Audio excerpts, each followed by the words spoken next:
ओम नमो भगवते वासुदेवाय. श्रीमद भागवत महापुराण कथा ज्ञानयज्ञ. काल आपण ऐकलं की पृथूनं जे वरदान मागितलं ते भगवंतांनी त्याला वरदान दिलं आणि आता पृथू आनंदानं राज्य करायला लागला. एकदा राजा पृथूने सभेसाठी सर्व लोकांना आमंत्रित केलं. राजाचं कर्तव्य असतं की प्रजेला आपल्या नीती धोरणांचा परिचय करून द्यावा, आपली कर्तव्य काय आहेत ती सांगावं, प्रजेकडनं अपेक्षा काय आहेत त्याही सांगाव्यात. एक दिवस सर्व प्रजाजनांना संबोधित करत पृथुराजा म्हणाला, मी आपल्याला राजाची कर्तव्य काय असतात ते सांगतो, तसंच तुमची म्हणजे प्रजेची काय कर्तव्य असतात तेही तुम्हाला सांगेन.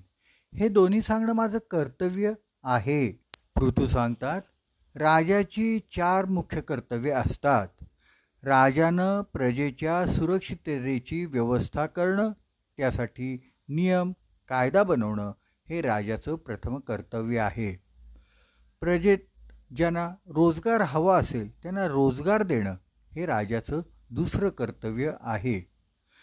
सर्व लोक आपापल्या धर्ममर्यादा आपापल्या कामात निष्ठापूर्वक मग्न राहतील हे बघणं हे तिसरं कर्तव्य आहे. आणि जे लोक काम करत नाहीत त्यांना शिक्षा देणं आणि जे लोक आपलं काम व्यवस्थित करतात त्यांना प्रोत्साहन देणं हे राजाचं कर्तव्य आहे. मी ही सर्व कार्ये व्यवस्थित करीत आहे. जो राजा प्रजेकडून केवळ कर वसूल करतो परंतु धर्मशिक्षण देत नाही, तो राजा प्रजेचं पाप ग्रहण करतो. प्रजेनी आपापल्या स्वधर्मानुसार आपापली कर्म करावीत आणि आपल्या कर्मांनीच भगवंतांची पूजा करणं हे प्रजेचं कर्तव्य आहे. त्याचप्रमाणे वृद्धांची सेवा करणं, अपंगांची सेवा करणं, ब्राह्मणांची सेवा करणं आणि भगवत भक्तांची सेवा करणं हे प्रजेचं कर्तव्य आहे.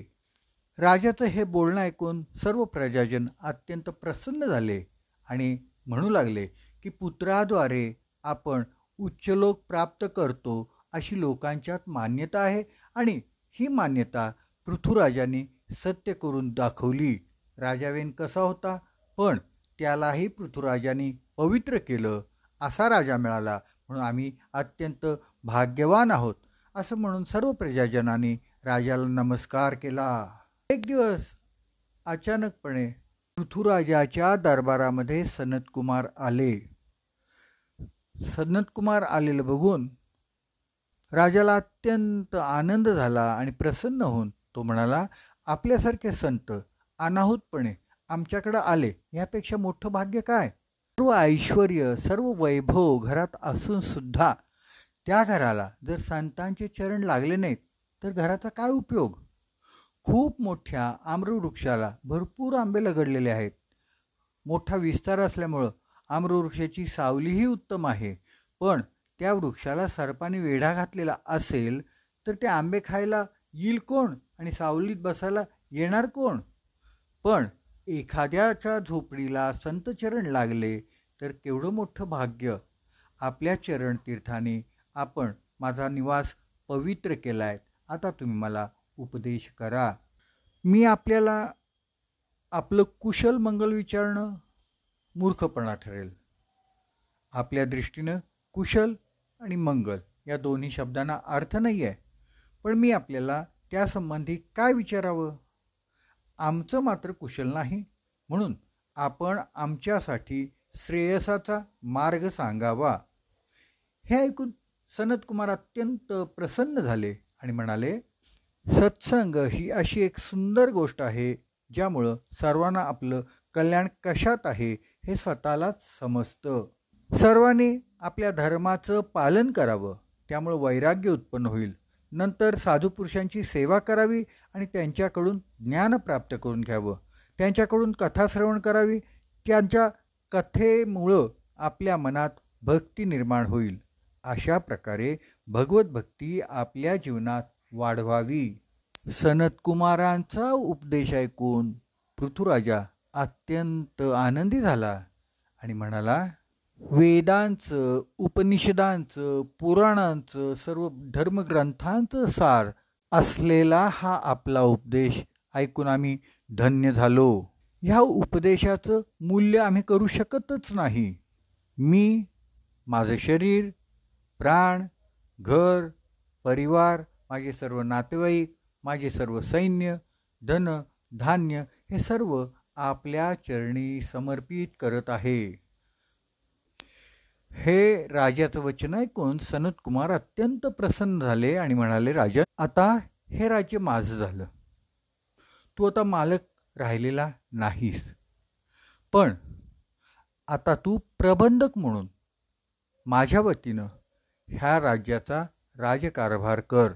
सनतकुमार प्रसन्न होऊन आशीर्वाद देऊन गेल्यानंतर राजाने राज्य केलं, पण आता त्याला वैराग्य प्राप्त झालं.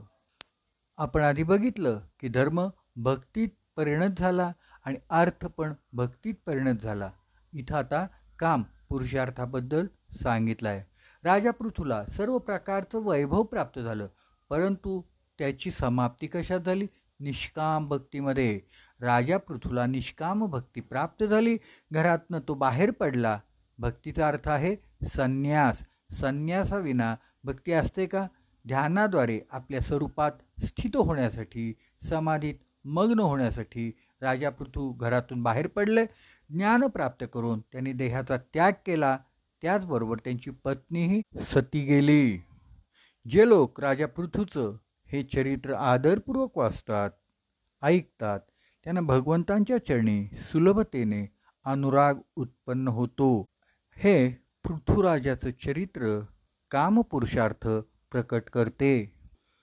त्यानंतर पृथूच्या वंशात प्राचीनभरी नावाचा राजा झाला. तो अत्यंत कर्मठ होता.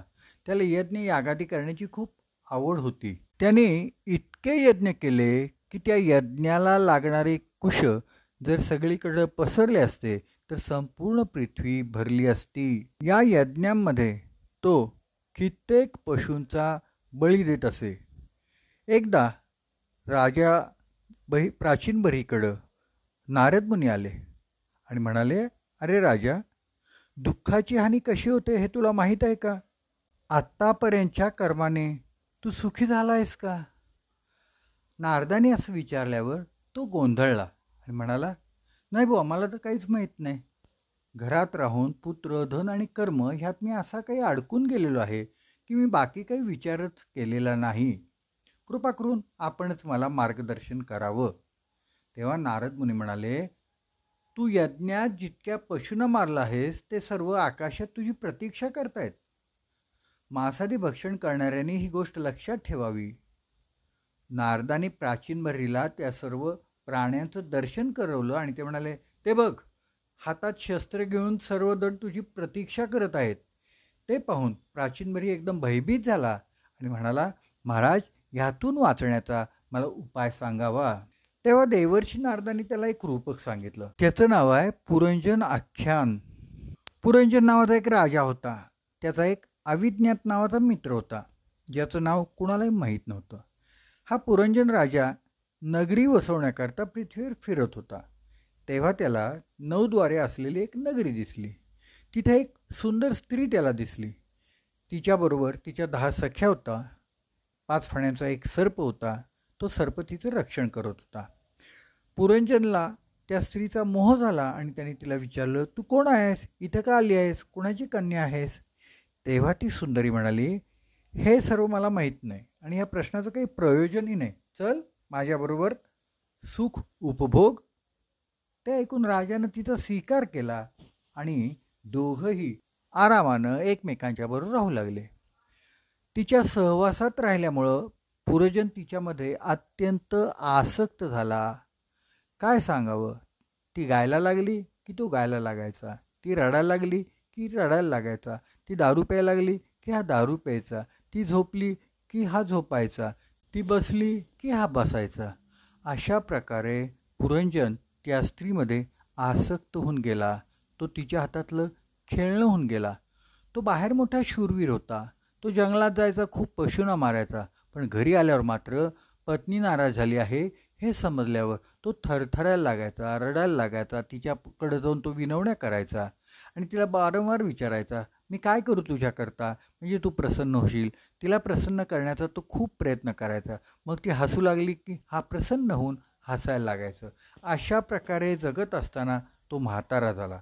एकदा चंडवेग नावाच्या गंधर्व राजानं आपल्या सेनेसहित पुरजनच्या नगरीवर आक्रमण केलं. त्याची नगरी जळू लागली. त्यावेळी तो विचार करायला लागला, माझ्या पत्नीचं काय होईल. तोपर्यंत त्याची पत्नी जळून गेली होती आणि तोही जळून नष्ट झाला. हा पुरंजन मृत्युमुखी पडला. स्त्रीमध्ये आसक्त होता म्हणून हा पुरंजन पुढील जन्मी स्त्री झाला. त्याचा मलध्वज नावाच्या राजपुत्राशी विवाह झाला. एका लढाईमध्ये मलध्वज शांत झाला. तेव्हा त्याची पत्नी असलेला पुरंजन सती निघाला. त्याच वेळी पूर्वजन्मीचा तिचा जो मित्र होता तो तिथं आला आणि तिला समजावायला लागला, ज्याच्यासाठी तू रडत आहेस तो पुरुष कोण आहे, तू मला ओळखलंस का. आपण दोघं बरोबर निघालो होतो. एका स्त्रीला पाहून तू तिच्यावर आसक्त झालास आणि मला विसरलास. वास्तविक तू स्त्रीही नाहीस आणि पुरुषही नाहीस. तू तर शुद्ध चैतन्य स्वरूप आहेस.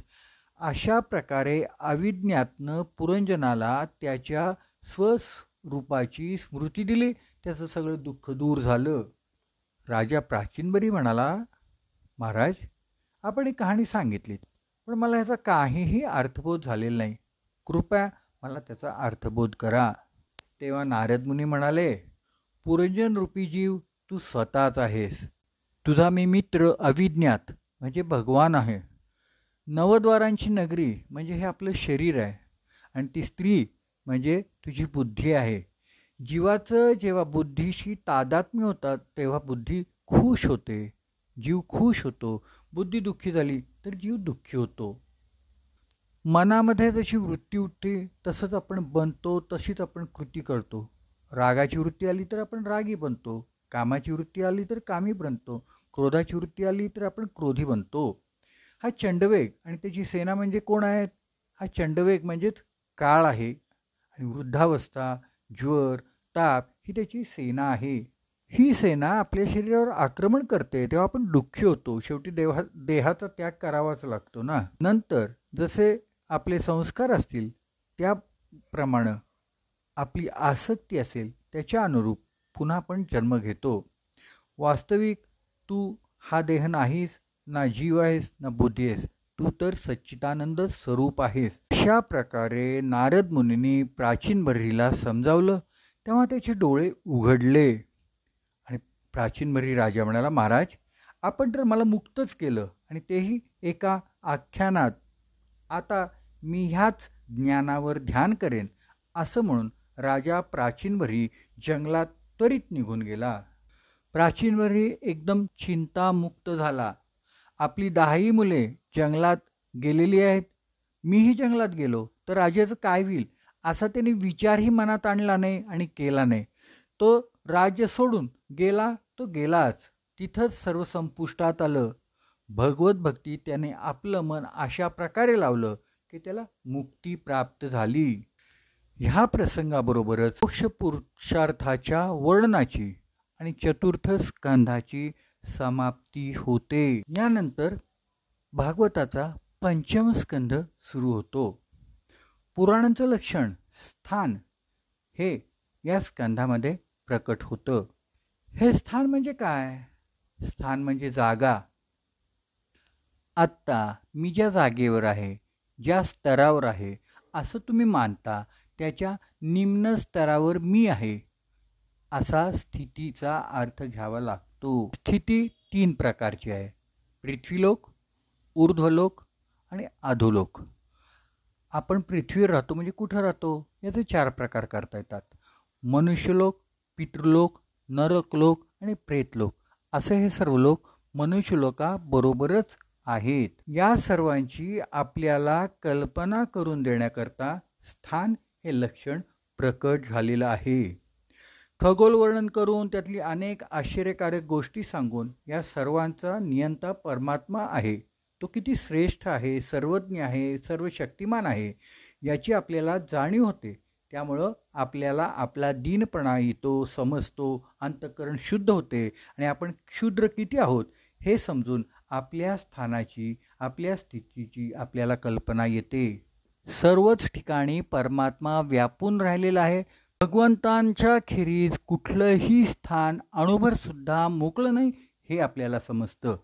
गोपाळ कृष्ण भगवान की जय. उद्या पुन्हा ऐकूया श्रीमद भागवत महापुराण कथा ज्ञानयज्ञ.